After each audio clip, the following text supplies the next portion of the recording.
At yun na nga po, dumating na po yung payment ni Picoworkers sa akin. Kinaumagahan lang, kahit na sabi doon ay within 10 days bago ko daw marireceive yung payment. Hi, my name is Mirna of waytogopostigos and welcome po kayo sa aming channel kung saan nag-a-upload kami ng mga videos about online income opportunity, and that includes websites and app na pwedeng pagkakitaan ng mga vehicle owners at mga freelancers. If you are one of them, please consider subscribing.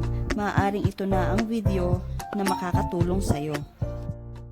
Magandang araw sa inyong lahat. Today, I'm going to share this legit paying website na pwede nyong gawin sa cellphone nyo or sa laptop. Let's start with ano nga ba ang picoworkers.com. So yun, from their website itself, ang sabi dito, ang Picoworkers is an online marketplace that connects freelancers around the world with business owners. So dito po sa website na to, pwede kang maging worker or client. How does it work bala anyway? Let's concentrate sa pagiging worker. So if ikaw ay worker, you have to select a job, you have to complete it, then you'll get paid. Ganun lang kasimple. So let's start mag-sign up na tayo. Please use yung ating registration link na nasa description box natin for you to get 50 cents na consumable din in case meron kang mga project na gustong ipagawa sa mga workers, pwede mo rin siyang gamitin. So once na nahit nyo na yung sign up button at nandito na kayo sa sign up page, you'll just have to enter your name, your email, password, select your country, at saka agree kayo sa kanilang terms and conditions, and then sign up.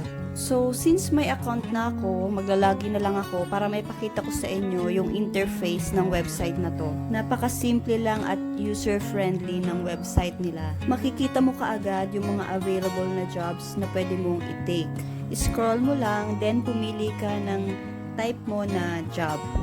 Pwede ka rin makapili ng category na gusto mo. Halimbawa, gusto mo yung mga sign up dahil medyo mas pricey yon. Or for example, gusto mo mag-comment on other blogs.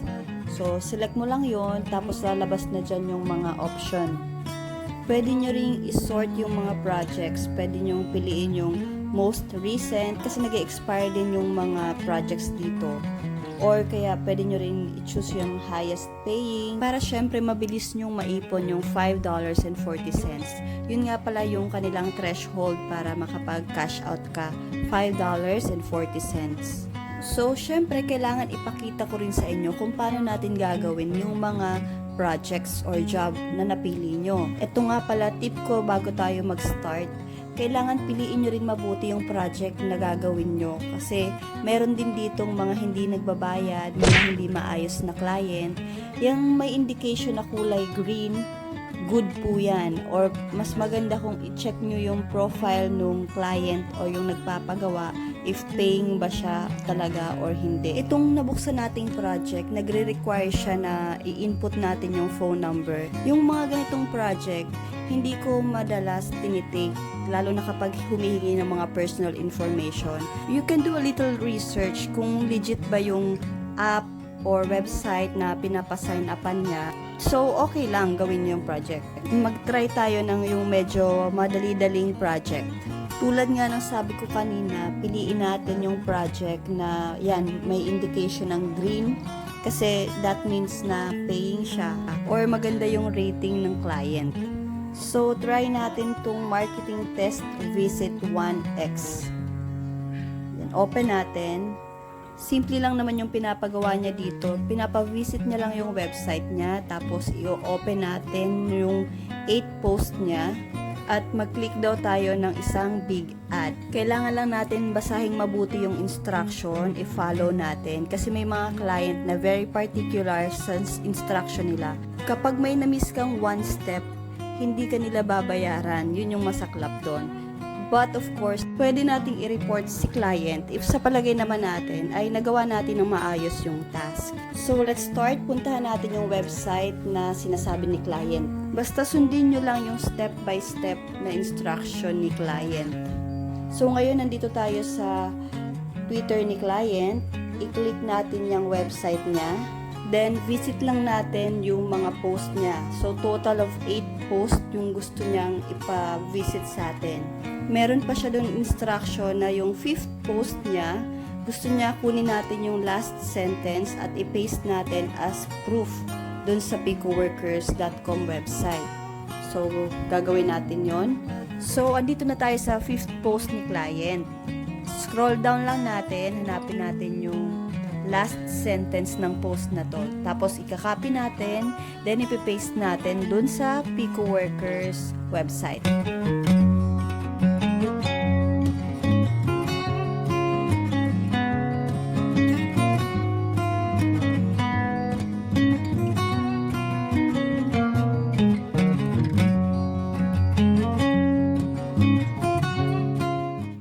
So, once done, balik tayo dun sa website ni client.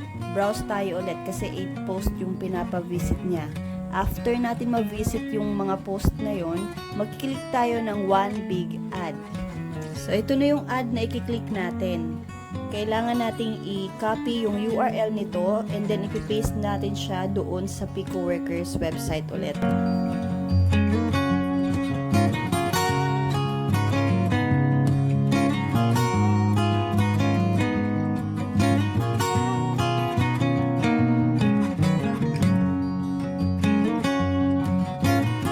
Nasa instruction din ni client na kailangan natin mag-click ng isang link doon sa big ad na vinisit natin. So, gagawin din natin yon. Kasi kailangan natin i-copy yung URL na yon and paste it again sa picoworkers.com as proof.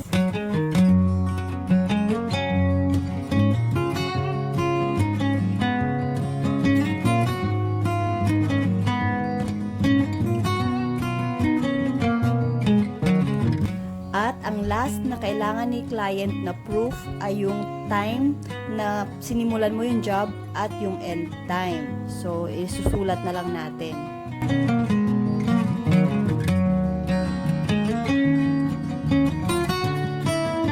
So, that's it. Pero syempre, bago natin i-submit, kailangan i-check muna natin kung talagang nailagay ba natin yung lahat na proof na kailangan ni client. Para naman, syempre, mabayaran tayo ng tama.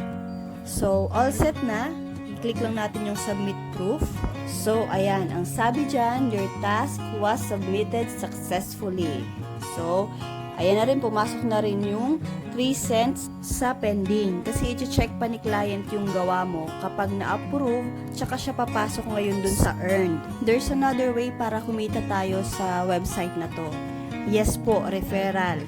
So, para po makita nyo yun, kailangan nyo i-click yung refer a friend. Tapos, makikita nyo dyan po yung affiliate link nyo na pwede nyong i-share sa inyong mga friends, kakilala, para dun sila mag-sign up. Then, you'll earn 5% every time na sila ay magta-task or magdi-deposit. So, ganun nga lang po kasimple yung ginawa ko.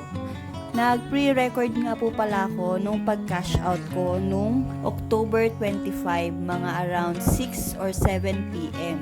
Punta lang po kayo dun sa wallet. Then, click nyo yung withdrawals. Then, ako po ang pinili ko po ay PayPal. Meron po palang 7% na fee. So, instead na $5 yung i-withdraw ko, naging siyang $5.09. Then, scroll mo lang siya pababa. Meron yan dyan na nakalagay important. Mas maganda kung mabasa mo na rin yan. So, ang next step ay kailangan natin mag-request ng token. Yung token na sinasabi dito is actually a code na ipapadala nila sa email. Tapos, kailangan mong i-copy from your email at i-paste sa request mo para ma-confirm yung withdrawal request mo. So, submit mo lang yung request. Actually, naghang yung process niyan. Pero, chinek ko yung email ko. May nag-email naman ng confirmation. Good thing na rin. At yun, kinaumagahan, naka-receive na ako ng email na pumasok na nga daw sa PayPal ko yung payment ni Picoworkers.